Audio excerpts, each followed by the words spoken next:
All right, let's talk about the Ned rig. More importantly, advanced tactics and techniques about it. Because, you know, you guys, you need to understand something.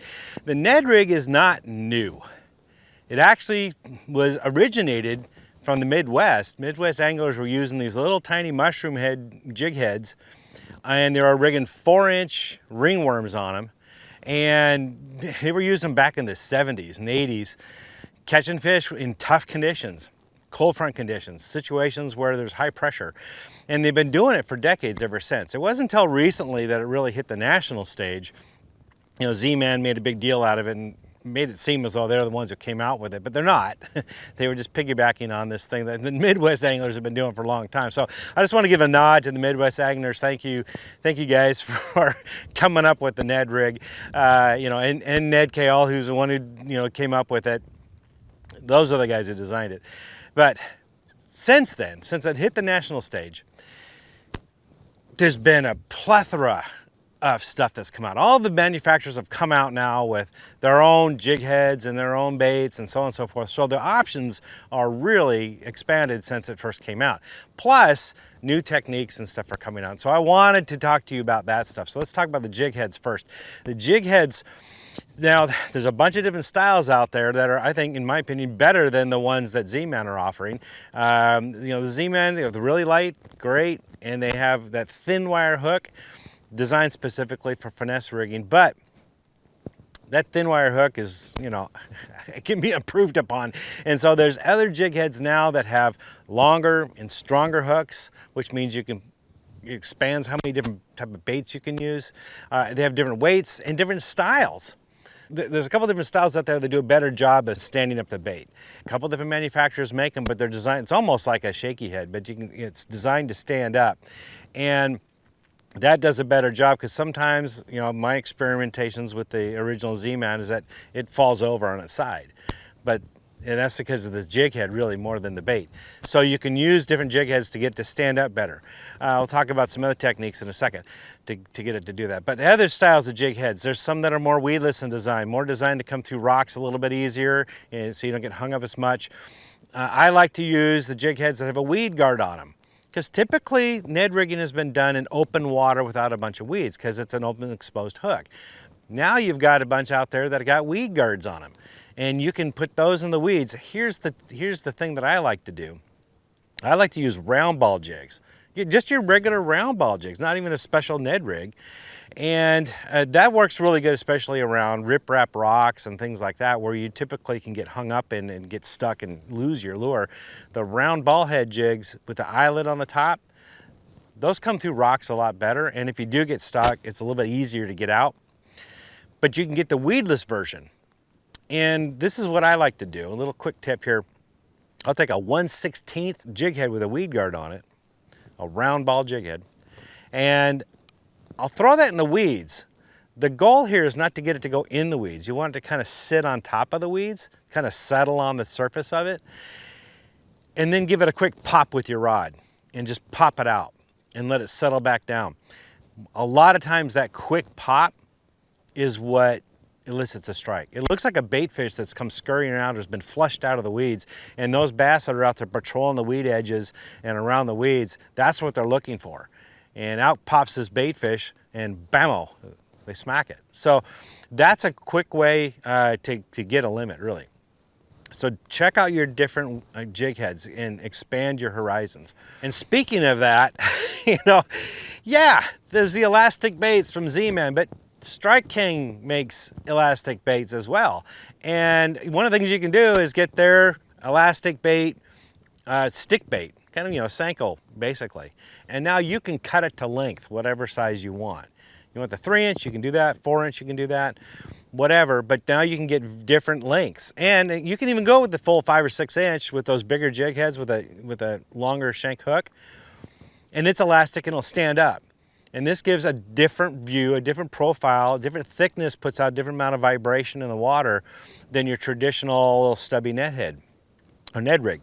So try that. And you know, Strike King makes a bunch of elastic baits. Who says that you have to stick with something that looks like a little nub? Think about it. You can do a variety of different baits out there. Plus, not just Strike King, but any other bait manufacturer out there. So for example, a Zoom Fluke. Get that Zoom Fluke Junior, the small one, and rig that on a Ned jig. And now it looks like a bait fish that's nose down, foraging on the bottom of the lake, not paying attention to predators around it. It looks very vulnerable, and that's an easy snack for bass. So try that with one of those jig heads that stands up, and you'd be surprised. A lot of guys aren't doing that. And you can pick, so many different colors in that Zoom Fluke, it's insane. But just pick like a shad color or perch, white, just straight up white. Pearl white works really well. You don't need to go hog wild with the different colors. You can also do crawdads. The Yum Crawdad, it's a little small, hollow-bodied craw. Rig that on one of these jig heads. And the jig heads that stand up, it can stand up and look like a fighting craw, but as a little tip to you guys, it's hollow in the middle. So slit it open with a little X-Acto knife and put like a little corky in there from Yakima Baits, like a size 10 or size 14, or you can put a piece of styrofoam or some kind of foam in there to get it to float. Now it'll really stand up for certain, and it looks like a craw that's in the defensive position. That's perfect. That's what the bass want. They want it in that position so they can engulf it. So it really becomes an easy meal. Just a quick little trick. And those, again, come in a lot of different colors. Whatever crawdads, color you want to pick, go for it. And that's a great way to, amp up your Ned rig. What about tubes? Sure, you can do a 3.5-inch tube. Standard one works good. You can get it to stand up. Looks like a little bait fish or a craw imitation.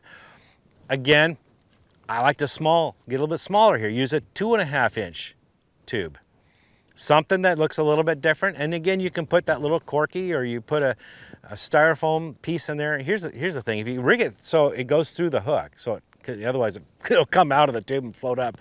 Rig it through the hook and get it towards the back, the opening of the tube. Every time you make a cast, now before you make a cast, blow out all the water and shake it out so there's no more water in that tube. Then throw it out there. What happens is it hits the bottom, the air bubble and the styrofoam in there helps it stand upright. If a bass has followed it down the bottom, they'll go and they'll look at it and look at it and look at it. Now you just give it a little twitch and an air bubble will pop out of it. That is candy to them. The bass, they can't resist it. That little something, they're looking for something, especially ones that have been caught a lot, might be a little reticent to bite something that doesn't look natural. Most artificial baits don't have bubbles that come out of them. So think about it. You get a little of that bubble to come out of it when they make that little movement, and that looks real enough to them that they're going to commit. So that can work really well when the situation is, the bite is off. They got lockjaw. They don't feel like biting. That could be the ticket to getting more bites. One more tip I want to give you on it is use straight fluorocarbon line. 6-pound fluorocarbon line in most cases. Why? Several reasons. I know a lot of you guys like to use braid to leader, and I'm going to use a fluorocarbon leader and that'll do what Glenn said. No. Here's the deal. When the bite is really tough, braid is very sensitive and you can feel those light bites, but that also means the bass can feel you too. And as soon as they feel that, they're going to spit it out before you have a chance to set the hook. Because you're moving the line very, very slowly and methodically, and you're not going to be quick to set that hook set. So straight fluorocarbon, a little bit less sensitivity, but also, more importantly, has that bit of stretch in it. So when a bass picks it up, they're less apt to feel you. And if you're using 6-pound line, even better, because that kind of syncs with the bait. It's limber, it's limp, it has a lot less resistance. The bass is less likely to feel anything unnatural when they bite it, giving you more time to set the hook. Plus that light fluorocarbon line gives the bait a better presentation. It looks more natural, and it's not inhibited by, say, braid or by a monofilament or something else that may be a little more buoyant. That really light 6-pound line gets you more bites. I'm convinced of it. Once I switched over to 6-pound line, I was using fluorocarbon. I used 10-pound fluorocarbon, I got bit. I used 8-pound, I got more bites. Went to 6-pound, I even got more bites. So I'm convinced 6-pound fluorocarbon line is the ticket, especially with these finesse type presentations. You're gonna get a lot more bites with that and with everything else I just told you. Hope that helps. For more tips and tricks like this, visit bassresource.com.